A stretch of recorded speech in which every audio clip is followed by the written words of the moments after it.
Hello friends, movie कर here. आज की हमारी मूवी है सोनिक द हेजहॉग पार्ट 2। ये 2022 में आई है। ये एक एडवेंचर कॉमेडी मूवी है। मूवी की स्टार्ट में हम डॉक्टर रोबोटनिक को देखते हैं, जिसको एगमैन भी कहा जाता है, और उसे इस प्लेनेट में 243 डेज हो चुके हैं और वो उस प्लेनेट से निकलने के लिए एक मशीन भी बना लेता है। यहाँ उसके पास सोनिक का एक हेयर भी था, जिसके अंदर सोनिक की पावर्स भी थी। जब वो सोनिक के हेयर को अपनी मशीन के साथ कनेक्ट करता है, वहाँ बहुत सी एनर्जी प्रोड्यूस होती है। तब वहाँ पर एक पाथ खुलता है जिसमें से कुछ लोग बाहर आते हैं सोनिक की पावर को हासिल करने के लिए। जब वो डॉक्टर रोबोटनिक से सोनिक का वो हेयर लेने की कोशिश करते हैं, डॉक्टर रोबोटनिक अपने ट्रैप्स को चालू कर देता है, जिसकी मदद से वो जीत जाता है। तब उस पोर्टल से नकल बाहर आता है, जो कि एकेटना वॉरियर्स का बचा हुआ आखिरी वॉरियर है। वो डॉक्टर रोबोटनिक से पूछता है कि ये हेयर तुम्हें कहाँ मिला। तब डॉक्टर रोबोटनिक नकल से कहता है कि ये मुझे अर्थ से मिला और तुम चाहो तो मैं तुम्हें वहाँ ले जा सकता हूँ, क्योंकि वो भी अर्थ जाना चाहता था। फिर यहाँ हम अर्थ में कुछ चोरों को देखते हैं जो रॉबरी करके भाग रहे थे, जिनके पीछे पुलिस वाले पड़े थे। फिर हम सोनिक को देखते हैं जो खुद को एक सुपर हीरो मानता है। तब वो उन चोरों के ट्रक में जाकर उनको पीटता है। फिर वो उनको पुलिस के हवाले कर देता है, और ये सब करने के दौरान वो काफी तोड़फोड़ भी मचाता है पूरे शहर में। सोनिक जब ये सब काम करके वापस घर आता है, तब तक सुबह हो चुकी थी। फिर मैडी आकर उसे जगा देती है। सोनिक और टॉम बहुत अच्छे दोस्त हैं, और वो उसकी वाइफ मैडी के साथ उसी के घर में रहता है, और वो तीनों ही एक फैमिली हैं। फिर सोनिक टॉम के साथ लेक में फिशिंग के लिए जाता है। टॉम सोनिक को समझाते हुए कहता है, कल रात जो तुमने तोड़फोड़ की है उसकी खबर न्यूज़पेपर में आ गई है। मुझे पता है कि तुम बहुत यूनिक हो। अगर तुम अपने पावर्स को अच्छे कामों के लिए यूज करना चाहते हो तो तुम्हें उनको नुकसान ना हो ऐसा ख्याल भी रखना होगा, तभी तुम सही मायनों में हीरो कहलाओगे। तुम उस समय का वेट मत करो, बल्कि तुम उस समय को पैदा करो। ये बात सोनिक को घर कर जाती है। फिर वो दोनों घर आ जाते हैं, जहाँ पर टॉम और मैडी रिंग के जरिए मैडी की सिस्टर रेचल की वेडिंग अटेंड करने जा रहे थे, जहाँ सोनिक उनको वापस आने के लिए भी एक रिंग देता है। उनके घर से जाने के बाद सोनिक वहाँ बहुत मस्ती करता है। यहाँ फिर दूसरी तरफ रिंग से एक फॉक्स बाहर आता है, जिसका नाम टेल्स है, जो सोनिक को आगाह करने आया था आगे होने वाले खतरे के बारे में। फिर वो वहाँ से उड़कर सोनिक को ग्रीन हिल्स शहर में खोजने लगता है, और वहाँ के एक पुलिस की कार को लेकर निकल जाता है। यहाँ हम सोनिक को देखते हैं जो घर पर बैठकर टीवी देख रहा था। तभी उसके घर की लाइट चली जाती है, और वहाँ उसे डॉक्टर रोबोटनिक दिखते हैं। सोनिक जब रोबोटनिक पर हमला करने वाला था, तभी वहाँ नकल भी आता है। वो भी सोनिक पर अटैक कर देता है। फिर सोनिक जब अपनी पूरी पावर्स के साथ नकल पर अटैक करता है, यह नकल्स भी काफी पावरफुल होता है, और सोनिक को एक ही हाथ से रोक लेता है और पंच भी मारता है। तब नकल्स सोनिक को मास्टर एमेरॉल्ड के बारे में पूछता है, लेकिन सोनिक को एमेरॉल्ड के बारे में कुछ भी नहीं पता था। तब नकल्स सोनिक को बताता है, लॉन्ग क्लाउ एकेटना वॉरिस के हाथों मारी गई। अगर तुमने मुझे एमेरॉल्ड के बारे में नहीं बताया तो मैं तुम्हें भी मार दूंगा। नकल्स जब सोनिक पर दोबारा अटैक करने वाला था, तभी वहाँ पर टेल्स भी आ जाता है पुलिस की कार लेकर, और नकल्स पर चढ़ा देता है। फिर वो सोनिक को लेकर वहाँ से भाग जाता है, लेकिन नकल्स भी उनका पीछा कर रहा था। सोनिक टेल्स के बारे में नहीं जानता था, लेकिन उसने उसकी जान बचाई थी, इसलिए वो ज्यादा कुछ नहीं कहता। तब टेल्स सोनिक को बताता है कि नकल्स इस यूनिवर्स का सबसे पावरफुल और सबसे खतरनाक वॉरियर है, जो कि मास्टर एमेरॉल्ड को ढूंढ रहा है। वो तुम्हारे पीछे इसीलिए पड़ा है क्योंकि उसे ऐसा लगता है तुम्हें मास्टर एमेरॉल्ड के बारे में पता होगा। फिर नकल्स जब उनकी कार पर हमला करता है, तब उनकी कार पहाड़ी से गिर जाती है, लेकिन नकल्स नीचे गिरने से बच जाता है, और टेल्स सोनिक को लेकर वहाँ से उड़ जाता है। वहाँ पर डॉक्टर रोबोटनिक्स भी पहुँच जाता है। फिर वो अपने मैनेजर स्टोन से कांटेक्ट करता है। स्टोन रोबोटनिक्स के जाने के बाद एक कैफे चला रहा था, तभी उसे रोबोटनिक्स का मैसेज आता है, और वो ये देखकर काफी खुश हो जाता है कि उसके बॉस वापस आ गए। फिर वो रोबोटनिक्स की मदद करने के लिए उसका जेट भेजता है, जिसके अंदर काफी सारे किलर ड्रोन्स थे। फिर रोबोटनिक्स नकल्स से अल्टीमेट पावर मास्टर एमेरॉल्ड के बारे में पूछता है। तब नकल्स उसे कहता है, क्या तुम इन रोबोट्स के द्वारा मुझसे लड़ोगे? तब रोबोटनिक्स नकल के साथ एक डील करता है, मैं मास्टर एमेरॉल्ड को खोजने में तुम्हारी मदद करूंगा, इसके बदले तुम सोनिक को मार देना। तब सोनिक वेट के पास जाता है, जो कि एक पुलिस वाला था। फिर सोनिक नकल्स के बारे में टेल्स से पूछता है कि उसने लॉन्ग क्लाउ का जिक्र क्यों किया था। तब टेल्स उसको बताता है, लॉन्ग क्लाउ का उस मास्टर एमेरॉल्ड से कुछ नाता है। तब सोनिक एक मैप को निकालता है, जिसे लॉन्ग क्लाउ ने उसे जाते जाते वक्त दिया था। तभी वहाँ से कुछ एनर्जी निकलने लगती है जो कि सोनिक के लिए लॉन्ग क्लाव का एक मैसेज था। उन लोगों को लॉन्ग क्लाव के मैसेज के जरिए ये पता चलता है मास्टर एमेरल्ड को अर्थ पर किसी सीक्रेट जगह पर छुपा दिया गया है, क्योंकि वो एमेरल्ड काफी ज्यादा पावरफुल है, क्योंकि वो किसी भी सोच को रियलिटी में चेंज कर सकता है। अगर ये गलत हाथों में पड़ गया तो सारी दुनिया तबाह हो सकती है। जब तक लॉन्ग क्लॉ जिंदा थी तब तक वो एमेरल्ड को प्रोटेक्ट करती थी,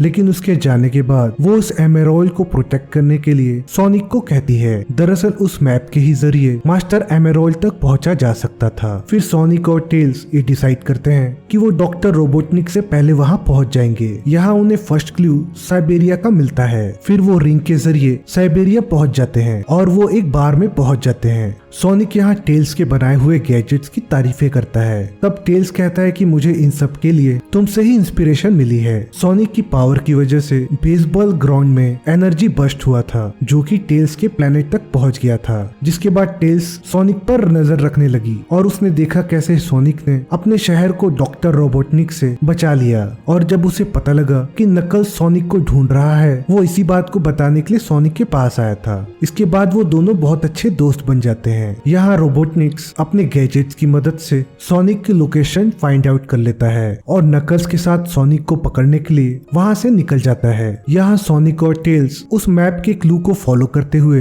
एक केव पर आ जाते हैं जहाँ पर अर्ज की पुरानी भाषा में कुछ लिखा हुआ था। तब टेल्स अपने गैजेट की मदद से उस लैंग्वेज को डिकोड करता है और सोनिक को बताता है, जिसमें सदियों पहले एकिटा ग्रुप के एक वॉरियर्स ने 7 क्यूर्स एमरल्ड चैंप को मिलाकर एक पावरफुल और अनस्टॉपेबल वेपन बनाया जिसको मास्टर एमरल्ड कहा जाता है। जिसके पास भी एमरल्ड होता है वो अकेला ही पूरी आर्मी को डिफीट कर सकता है। तब ऑल्स की एक टीम ने उन वॉरियर्स से फाइट करके वो एमरल्ड ले लिया और वहां से चले गए और हमेशा उस एमरल्ड को प्रोटेक्ट करने की कसम खाई। फिर वो अंदर जाते हैं जहाँ आउल स्टैचू के नीचे उन्हें वैसा ही निशान दिखता है जैसा कि मैप में बना था। फिर सोनिक उन निशानों को मैप से मैच कर लेता है। मैच करने के बाद सोनिक को एक कंपास मिलता है जिसके जरिए मास्टर एमरल्ड तक पहुंचा जा सकता है। तभी वहां पर डॉक्टर रोबोटनिक्स और नकल भी आ जाते हैं। फिर रोबोटनिक्स के ड्रोन्स सोनिक पर हमला करने लगते हैं। फिर सोनिक वहां से भागने लगता है और नकल्स भी उसका पीछा कर रहा था। इन दोनों की फाइट के दौरान नकल्स सोनिक को बताता है कि वो एकेटना वॉरियर्स का बचा हुआ आखिरी वॉरियर है, क्योंकि जब सभी वॉरियर्स आउल क्लॉ से लड़ने जा रहे थे तब उसके डैड ने उसे उस फाइट में जाने नहीं दिया था, क्योंकि उस वक्त वो बहुत छोटा था। तब सभी वॉरियर्स उस एमरल्ड को वापस हासिल करने के लिए निकल गए थे ताकि वो सारे यूनिवर्स पर दोबारा रूल कर सके, लेकिन वो फिर वापस कभी नहीं आए। फिर सोनिक बताता है, इसलिए मुझे आउल क्लॉ ने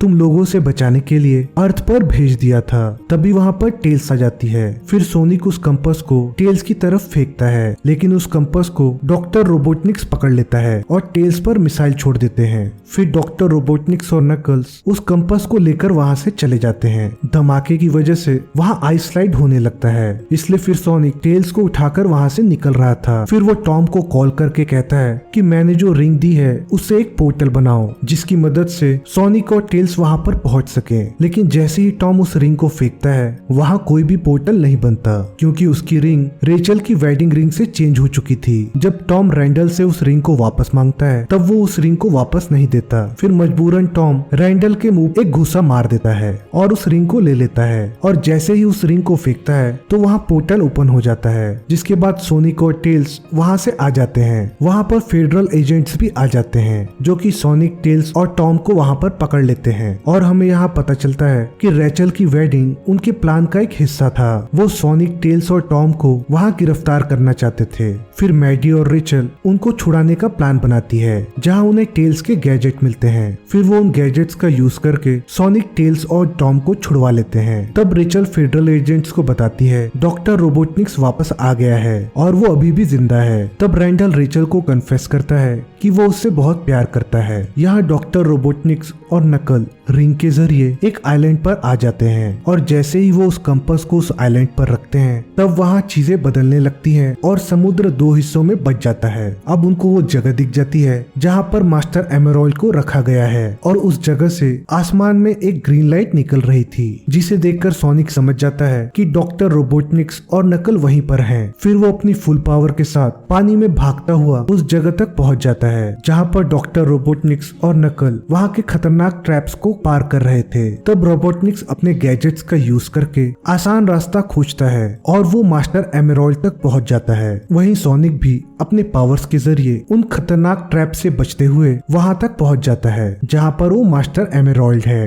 अब यहाँ सोनिक और नकल की फाइट स्टार्ट होती है। अब यहाँ पर सोनिक नकल्स पर भारी पड़ रहा था और इन दोनों की फाइट के दौरान डॉक्टर रोबोटनिक्स मास्टर एमेरॉल्ड को ले लेता है क्योंकि वो हमेशा से ही बहुत पावरफुल होना चाहता था। मास्टर एमेरॉल्ड को हासिल करते ही डॉक्टर रोबोटनिक्स बहुत पावरफुल हो जाता है। फिर वो वहां से निकलकर एजेंट स्टोन के पास टेलीपोर्ट हो जाता है। उस जगह से एमेरॉल्ड के हटने की वजह से वो जगह अब डिमोलिश होने लगती है और अब वहाँ समुद्र का पानी भरने लगता है। यहाँ नकल पत्थरों में फंस जाता है और उसका दम घुटने लगता है। तब सोनिक वहाँ आकर उसकी मदद करता है जिसकी वजह से नकल की जान बच जाती है। लेकिन सोनिक ऊपर नहीं आ पाता क्योंकि उसे पानी में तैरना नहीं आता था। तब नकल वापस पानी में आकर सोनिक को बचा लेता है। उसने सोनिक की जान इसलिए बचाई थी क्योंकि सोनिक ने पहले उसकी जान बचाई थी। इसके बाद फिर वो दोनों दोस्त बन जाते हैं। तब फेडरल एजेंट्स डॉक्टर रोबोटनिक्स को पकड़ने के लिए वहाँ आ जाते हैं। जब डॉक्टर रोबोटनिक्स बाहर आता है तो मास्टर एमेरॉल्ड की पावर की वजह से काफी ज्यादा पावरफुल हो चुका था।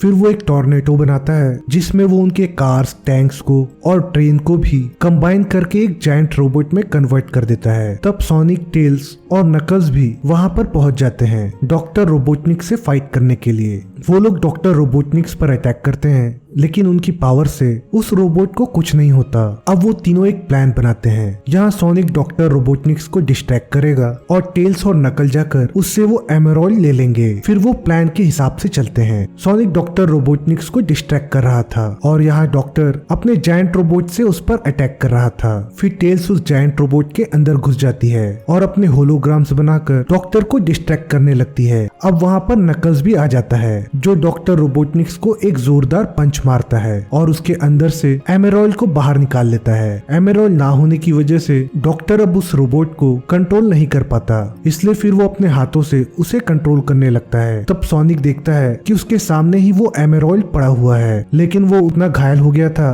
कि वो उसे लेने नहीं जा पा रहा था। जब डॉक्टर रोबोटनिक सोनिक को मारने वाला था तब वहाँ टॉम आकर सोनिक को बचा लेता है। तब डॉक्टर रोबोटनिक्स उन पर भी हमला कर देता है और उनके चारों तरफ आग लगा देता है। लेकिन सोनिक को नहीं पता था कि वो एमेरॉल्ड कैसे काम करेगा। तभी वो एमेरॉल्ड टुकड़ों में बच जाता है और उसके साथों एमेरॉल्ड चैंप्स अलग अलग हो जाते हैं। लेकिन यहाँ टॉम और मैडी सोनिक को अकेला छोड़कर नहीं जाते क्योंकि अब वो एक फैमिली है और फैमिली अपने लोगों का साथ नहीं छोड़ती। डॉक्टर रोबोटनिक्स उन लोगों को रोबोट से कुचलने की कोशिश करता है। तभी वो सातों चैंप सोनिक के अंदर चले जाते हैं और यहाँ सोनिक का कलर ब्लू से येलो हो जाता है। अब वो काफी ज्यादा पावरफुल हो चुका था। तब सोनिक बहुत ही आसानी से डॉक्टर रोबोटनिक्स के रोबोट को मार गिराता है। यहाँ नकल्स को लगता है कि एमेरॉल्ड की पावर्स सोनिक पर हावी हो चुकी हैं। तब सोनिक अपनी पावर्स की मदद से एक हॉट डॉग मंगवाता है। तब वो लोग समझ जाते हैं कि ये सोनिक ही है। फिर सोनिक उन सातों एमेरॉल्ड चैंप्स को निकालकर नकल्स को दे देता है। फिर नकल्स उन सारे चैंप्स को जोड़कर वापस से मास्टर एमेरॉल्ड बना देता है। फिर वो तीनों डिसाइड करते हैं कि हम मिलकर